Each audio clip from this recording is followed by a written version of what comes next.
সেটা ভুলে লেগেছে। দেখ এলিতে ফালতু ঝামেলা করিসনি। এতখানি না ভুলে লেগেছে না, তুই যেমন আমার জামাতে দাগ লাগিয়েছে আমরা তো জামাতে লাগাবো। এই মায়া একেবারে সত্যি সত্যি দাগ লেগে যাবে। এটা তুই কি করলি? এই লাগবে। এটা কে মারলো? স্যার, সালমা। না না স্যার, সালমা মারেনি, আমার সাথে ভুলে লেগে গেছে। ঠিক করে বল, কে মেরেছিস? বলছি তো স্যার, আমি মেরেছি। তুই মেরেছি না? এখানে আয়।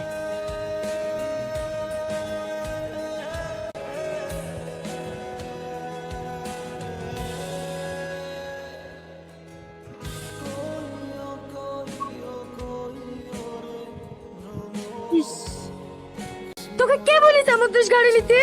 কতক্ষণ এটা দাগ বসে গেছে। ও কিছু হয়নি, ছাড় চ। তুই কি ভাবিস তোর লাগলে আমার কষ্ট হয় না? আরে এরকম আর ছোটবেলায় কত খেয়েছে আব্বার হাতে, ও অভ্যাস আছে। দাঁড়া, কিরে ভলেনি কোথায় পালি? তোর লেগে তো কিনলো। ওই তখন দোকানের সামনে দাঁড়িয়েছিল এই মলম কিনার লেগি। হ্যাঁ, তুইও না পারিস সত্যি। কোথায় একটা লেগেছে তাই আবার মলম লাগাতে হবে? দেখি ছাড়। চুপ করে দাঁড়া তো, নাহলে এবার আমি মারবো।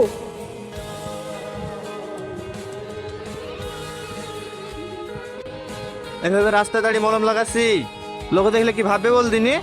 কি ভাবে আবার? তুই আমার বউ। সাচ্ছরা, উফ, সরি। চ। লে ধর। জানিস তোকে মার খেতে দেখি সাথীরা কি বলছিল? কি বলছিল? ভাগ্য করে আমি নাকি তোর মতো একটা বন্ধু পেয়েছি। হ্যাঁ, আমি একটা ভাগ্য করে ঝামেলা পেয়েছি। কি?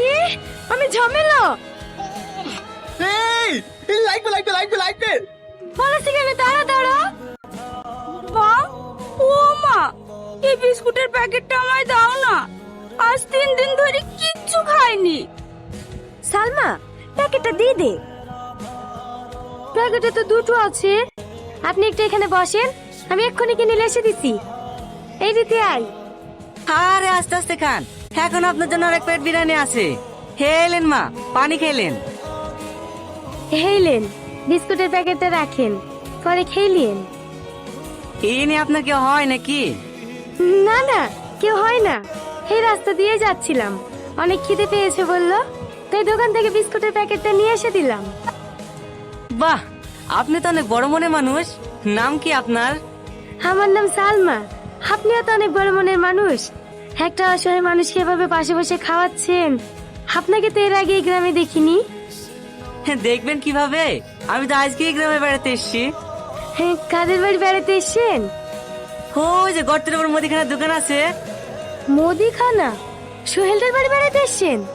হ্যাঁ, সোহেল আমার ফেসবুক ফ্রেন্ড। আমার গ্রাম দেখার খুব ইচ্ছে ছিল তো, তাই কটা দিনের জন্য ঘুরতে আসলাম। হো, ঘোরেন তাহলে, আমরা আসছি। হ্যাঁ, ঘুরবো বলে বেরিয়েছি, কিন্তু আমি আবার আপনাদের গ্রামের কিছুই চিনি না। আজকে ওর সোহেলের শরীরটাও খারাপ করছে, তাই ও আসতে পারলো না। আপনি যদি কিছু মনে না করেন, একটা কথা বলবো। হ্যাঁ বলেন। আপনাদের গ্রামটা আমাকে একটু ঘুরিয়ে দেখাবেন? হ্যাঁ অবশ্যই, কেন দেখাবো না, চলেন। খেয়ে নিন মা, এটা পরে খেয়ে নেবেন।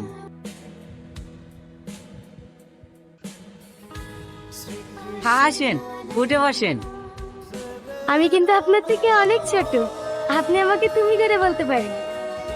আচ্ছা ঠিক আছে, তাহলে তুমি আমাকে তুমি করে বলবে। সালমা, এখানে এসো। এটা কার জন্য?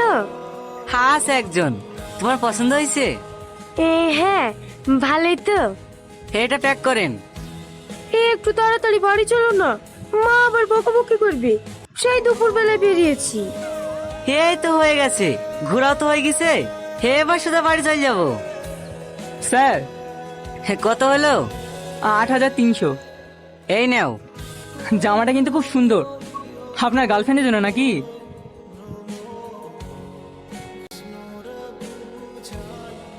হ্যাঁ।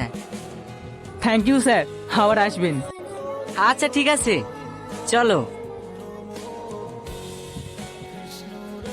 থাকো, আসছি। আরে দাঁড়াও, অত তাড়া কিসের? এই নাও ধরো। এ কি আমাকে দিচ্ছ কেন? এটা তোমারই জন্য। মানে তুমি যে বললে তোমার গার্লফ্রেন্ডের জন্য। কেন হবে না আমার গার্লফ্রেন্ড? জানি না। কাল কিন্তু এই জামাটা পরে আসবে। পারবো না, যাও, তুমি খুব খারাপ। নাটকটা কিন্তু তুই বেশ ভালোই করেছিস। হ্যাঁ নে তোর 5,000 টাকা। ঠিক আছে বাবু। আর শোন, এই কথা জানি কোথাও লিক না হয়। না না বাবু, আপনি নিশ্চিন্তে থাকুন। আমার একটা মাত্রাই ছেলে, হ্যাঁ ছেলে যখন নিজে মেয়ে পছন্দ করেছে, আমার আবার এখানে আপত্তি করে কি আছে? এবার আপনারা যদি আমার ফ্যাক্টরি বাড়ি ঘর কিছু দেখার থাকে, তাহলে কলকাতা গিয়ে দেখে আসতে পারেন। না না, বাড়ি ঘর আবার কি দেখবো? আপনাদের কথা শুনলে অনেক শুনেছি। আপনাদের মতো ফ্যামিলিতে আমার মেয়ে যে বউ হয়ে যাবে, সেটাই আমার কাছে অনেক সৌভাগ্য। ঘটক মশাই, আপনি আবার বসে কেনে একটা ভালো দিন দেখেন। হ্যাঁ হ্যাঁ, যত তাড়াতাড়ি সম্ভব হয়, হ্যাঁ সেরকম একটা দিন দেখেন। আমাকে আবার সামনে শনিবারে কোম্পানি মিটিং এ হ্যাঁ ব্যাংকক যেতে হবে তো, হ্যাঁ তার আগে যদি বিয়েটা সেরে ফেলা যায়। হ্যাঁ হ্যাঁ অবশ্যই। ঘটক সাহেব, বুধবারের দিনটা দেখো দিন কেমন হবে। হ্যাঁ ভালো হবে। তাহলে ওই দিনটা ফাইনাল করো। হে রাজা, যা আজ কি ফির কাট গলা সবাই ফেলগা। খেয়ে লাবি আয়, মিষ্টি খাচ্ছে না খেনে? আর না না, হ্যাঁ একদম না, আমার সুগার আছে। আরে রাখেন তো আপনার সুগার। আজ কি দিন আমার সুগার। ফ্রেন হা করেন।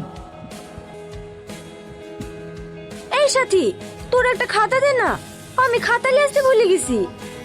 আমার তো একটাই খাতা। তুইও না। এই টনি কোথায় গেছে রে? ওর পেট খারাপ করছে তো বাইরে গেছে। টনির ব্যাগটা দে তো একটু, খাতা নেবো। একটা কথা বলবো বলবো করে কিছুতেই তোকে বলতে পারিনি। আজ 5 বছর হয়ে গেল আমাদের সম্পর্ক। সত্যি কথা বলতে আমি প্রথম থেকেই তোকে ভালোবাসি। একটু একটু করতে করতে কখন যে তোকে এত ভালোবাসি ফেলেছি আমি নিজেই জানি না। এখন একদিন তোর সাথে দেখা না হলে আমার মনটা কেমন অস্থির হয়ে ওঠে জানিস। আমি সব সময় জানালা দিয়ে তাকিয়ে তাকিয়ে দেখি, এই বুঝি তুই এলি। আর তখনই ভাবনাগুলো আসে, আমাদের এই স্কুল, আমাদের এই বন্ধুত্ব, এটা তো সারা জীবন থাকবে না। তখন আমি তোকে ছাড়া কিভাবে থাকবো? তাই এক ছোট্ট কাগজের টুকরোতে লিখেই ফেললাম আমার এই অগাধ ভালোবাসার কথা। সত্যি বলছি, আমি তোকে অনেক ভালোবাসি, আমার জীবনের চেয়েও বেশি। সবশেষে আবারও বলছি, I love you Salma, I love you. Please না করিস না, না হলে আমি মরে যাবো। হিতি তোর বেস্ট ফ্রেন্ড টনি। এই কোথায় আছে রে ও? কেন চিঠির উত্তর দিবি নাকি? হ্যাঁ দেবো, কোথায় আছে তাই বল। কোথায় থাকবে আবার? এই টাইমে তো মাঝানে বসে আড্ডা দেয়। এই চত অনেক হয়েছে। এই ওঠ, তুই সাহস কি করে আমাকে চিঠি দিও? কিসের চিঠি? ওরে বাবা রে, জানে ভাজা মাছটা উল্টে খেতে জানে না। এই এটা কি? এটা তো আমারই। তুই কোথায় পালি? এই সালমা, ওর কোনো দোষ নাই, আমার কথাটা তো শোন। তুই চুপ কর। আমার ভালো জায়গায় বিয়ে হচ্ছে দেখে তুই হিংসায় জ্বলে পুড়ে মরছি না? ছোট লোকের বাচ্চা কোথায় কর। সালমা, আমার কথাটা তো শোন। খবরদার, তোর ওই নোংরা মুখে আমার নাম উচ্চারণ করবি নি। তোকে আমার বন্ধু বাড়িতেও ঘৃণা লাগছে। ছি।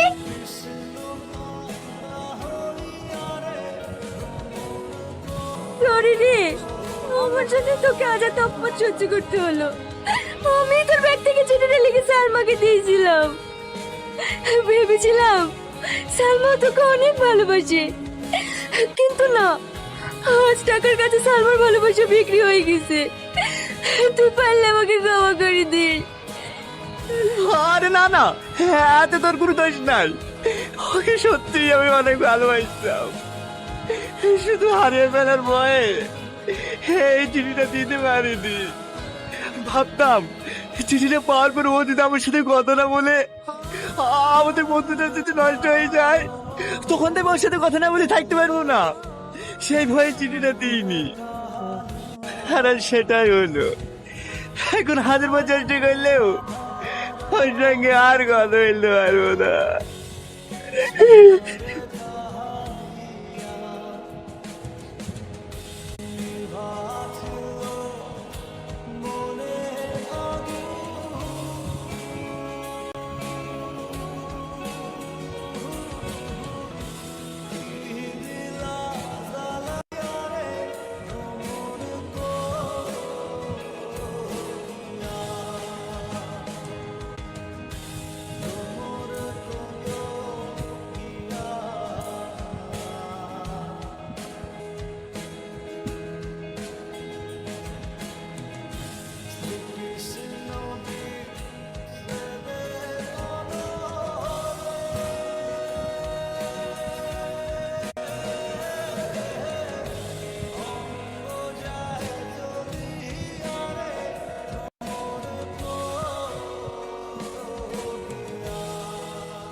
কি হলো, ডাকছি কি নাই?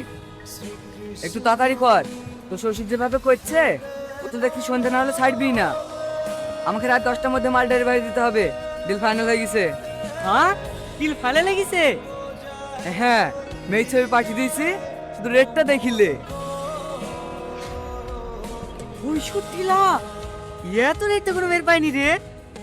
মালটা দেখতে হবে, খাসা মাল।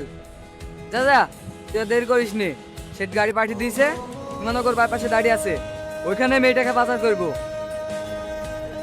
আচ্ছা ঠিক আছে, জিও বস, আজকে রাতে কিন্তু সেই লেভেলে পার্টি হবে। কে ওখানে? আমাদের প্ল্যান সব জেনে গেছে। ও জানে কোন ভাবে পালাতে না পারে। ধর ওকে।